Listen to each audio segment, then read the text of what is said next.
Chris, we're back. Let's talk about traps.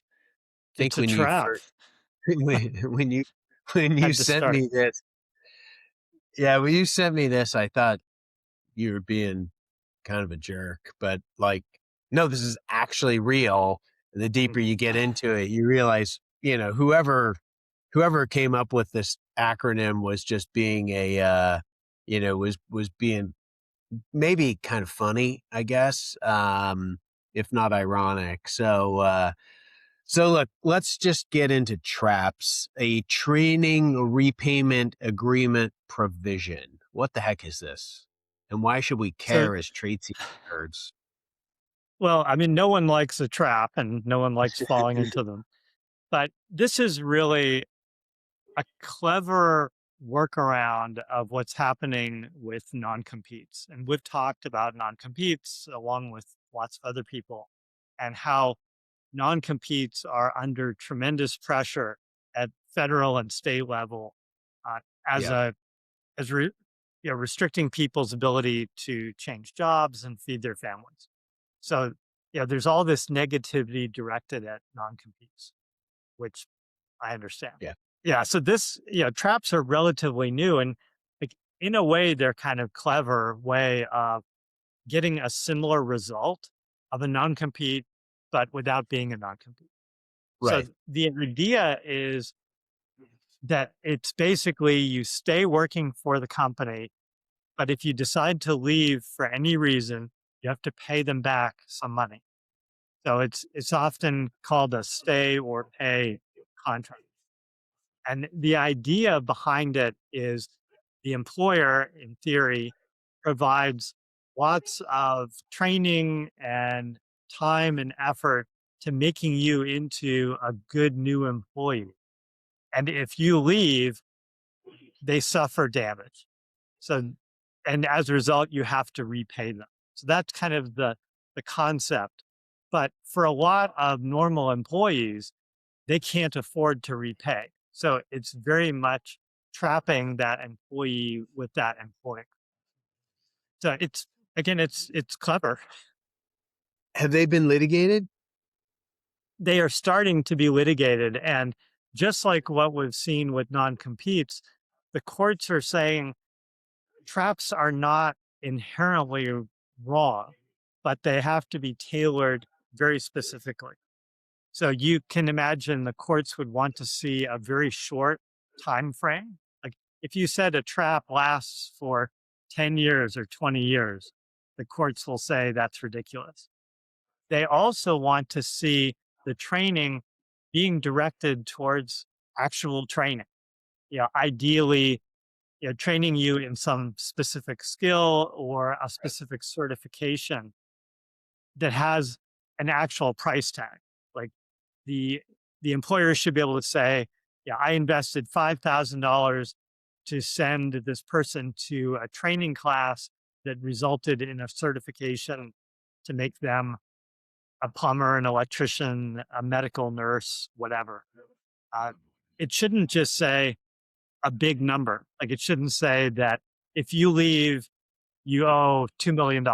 Like the courts say that's ridiculous. Like you're just making up a number that is so huge that you're trapping people at the company. So it's very much being handled. And again, it's a relatively new thing. So there's not a lot of litigation. Uh, but the idea is they need to be very tightly tailored to that employee and their situation and not feel like you're being unfair. So I found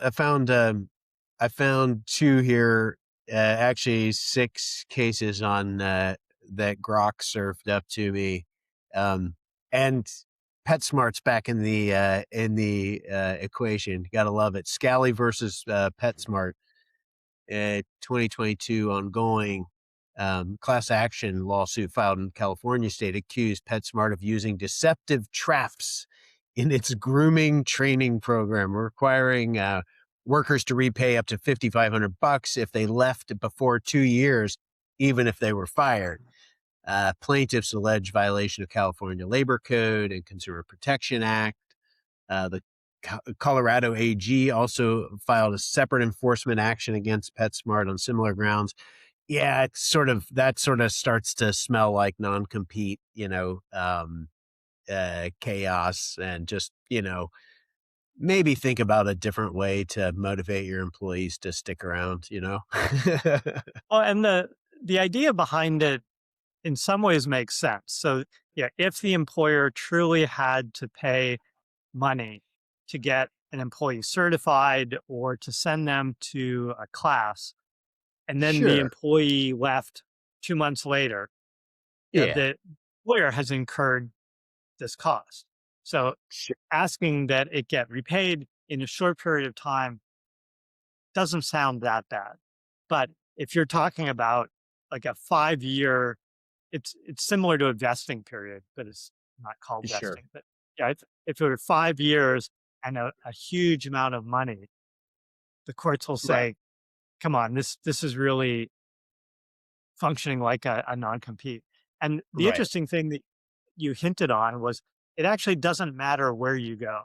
So with a non-compete, you have to go to a competitor. Right. For a trap, all you have to You do. do is leave. Like you actually could be unemployed at home and still fall into the trap. Like you don't Or in the have case to of go. PetSmart, get fired. Yeah. Yeah, you could Exactly. even get fired and go home and fall into the trap. So it functions in some ways similar and in some ways much broader than a Yeah. non-compete. Yeah. You might recall with non-competes, it had to be a short time, had to be a competitor, had to be a similar role Right. as what you were doing before, and it Right. was indirectly a way of protecting trade secrets. Uh, Yeah. Traps are just kind of they feel a little vindictive, or it's very much a pair of handcuffs to try Yeah. to keep employees, especially again if the terms are considered unreasonable. Yeah. I mean, I think where I remember seeing this is like, get law school paid for somehow, and then commit to go work in, some place, right, for a number of years. And that's a great trade, right? You get doctors into certain places that otherwise might be hard. But you know what you're getting into, it's a big number, it's a lot of training, that all makes sense. Um, yeah, this just seems like, yeah, what's the non-compete workaround? And then yeah, you're right. If it is a big amount of money, and you're the expectation is that you're going to be using that to the benefit of the company. Yeah, I can imagine, a 1 or 2 year commitment. Um, yeah, but the PetSmart thing is kind of ridiculous. Um, there's another one, Well, like HCA. I was gonna No, say, go ahead. when I think back on when I went to law school, so I did part time law school at night while I worked at the law firm during the day, and yeah, they paid for my law school for 4 years. They Oh, paid there you for go. the patent bar exam, the state bar exam. Like there was a considerable cash outlay, but there was an expectation that I would stay for a number of years as an attorney, which I did, and for me it was a very good experience. Years later, there was another person who went through a similar program. None of it was in writing, unfortunately. But then, right after he finished law school, he quit and then went to join another law firm. And that was, yeah, I thought that was pretty unfair to the law firm, but there was no written contract. This is long before traps were ever Right. around. But yeah, to me, that felt unfair, but it was the employee being unfair, not the employer. So it can For kind of sure. swing both ways. Yeah, that's one of those things you probably want to have a pretty deep understanding of the expectations or something in writing. But yeah, like I think I would be more worried about karma in that case than than a legal No kidding. contract. This as HCA Healthcare 2025, one of the largest U.S. hospital operators, settled claims for about 3.5 million after allegations that its traps unlawfully trapped nurses by requiring repayment of training costs if they left before a 2 year commitment. case involved investigations by attorneys general of California, Colorado, and Nevada who claim violation of consumer protection and labor laws. Settlement prohibited HCA from enforcing such agreements in those states and voided existing debts. So my guess is that's kind of the direction that traps are generally heading. And yeah, you'll be able to find a state or two that'll enforce them. But I'd say this probably shouldn't be part of your sort of a thoughtful employee retention strategy. Seems a little very specific. Yeah, I think these probably won't stick around very long. Like probably within 5 or 10 years, no one will even be talking about them again. It was a creative workaround, so I'll give people credit that far.